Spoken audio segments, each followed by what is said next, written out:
പ്രിയ കൂട്ടുകാർക്ക് just kid story ക്ലബിലേക്ക് സ്വാഗതം.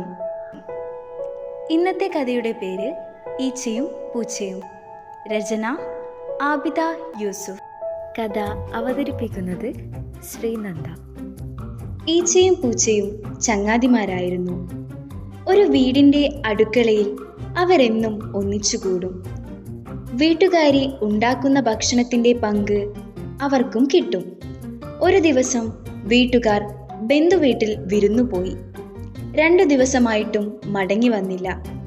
ഈച്ചയും പൂച്ചയും വിശന്നു വലഞ്ഞു. വല്ലതും തിന്നണ്ടേ? ഇല്ലെങ്കിൽ വിശന്ന് ചത്തുപോകില്ലേ? ഒരു കാര്യം ചെയ്യാം, നമുക്ക് രണ്ടാക്കും ചേർന്ന് കഞ്ഞി ഉണ്ടാക്കാം. ഈച്ച പറഞ്ഞു. ശരി, കഞ്ഞി വെക്കാം. ഈച്ച തല കുലുക്കി സമ്മതിച്ചു.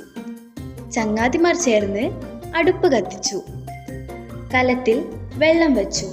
വെള്ളം തിളച്ചപ്പോൾ അരി കഴുകിയിട്ടു. കഞ്ഞി വേവുന്നതും കാത്ത് 2 പേരും കഞ്ഞിക്കലത്തിനരികെയിരുന്നു. നേരം കടന്നുപോയി. കുടിക്കാനുള്ള കഞ്ഞി തയ്യാർ. ഇരുവരും സന്തോഷിച്ചു. അപ്പോഴാണ് ഒരു പ്രശ്നം. കഞ്ഞി കുടിക്കാൻ പ്ലാവില വേണ്ടേ? ഞാൻ പോയി പ്ലാവില കൊണ്ടുവരാം. ഇല കോട്ടി കഞ്ഞി കുടിക്കാമല്ലോ, പൂച്ച പറഞ്ഞു. അവൻ പ്ലാവിൻ ചുവട്ടിലേക്ക് നടന്നു. പ്ലാവിലേക്ക് പോയ പൂച്ചയെ കാണുന്നില്ലല്ലോ. വല്ലാത്ത വിശപ്പും. ഈച്ചയുടെ ക്ഷമ നശിച്ചു. അവൻ ആർത്തിയോടെ കഞ്ഞിക്കലത്തിനു ചുറ്റും മൂളിപ്പറന്നു തുടങ്ങി. പിന്നെ കലത്തിനുള്ളിലേക്ക് മെല്ലെ ഒന്ന് എത്തി നോക്കി. എന്തു പറയാൻ, അവൻ കലത്തിൽ വീണു. ചൂട് കഞ്ഞിയിൽ മുങ്ങിച്ചത്തു. പൂച്ചയാകട്ടെ പ്ലാവിലയുമായി സന്തോഷത്തോടെ തിരിച്ചു വന്നു. കൂട്ടുകാരനെ കാണുന്നില്ലല്ലോ. ഈച്ചേ, പൂച്ച വിളിച്ചു. ആര് വിളി കേൾക്കാൻ?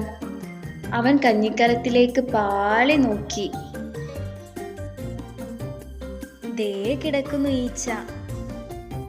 കൂട്ടുകാരെ, ഈ കഥയിൽ നിന്ന് നമുക്ക് എന്ത് മനസ്സിലായി? അതെ, ക്ഷമയില്ലെങ്കിൽ ആപത്താണ്. നമുക്ക് കിട്ടണമെന്നാഗ്രഹമുള്ളതിന് വളരെ ക്ഷമയോടെ കാത്തു നിൽക്കാം. ഒപ്പം പ്രാർത്ഥിക്കാം.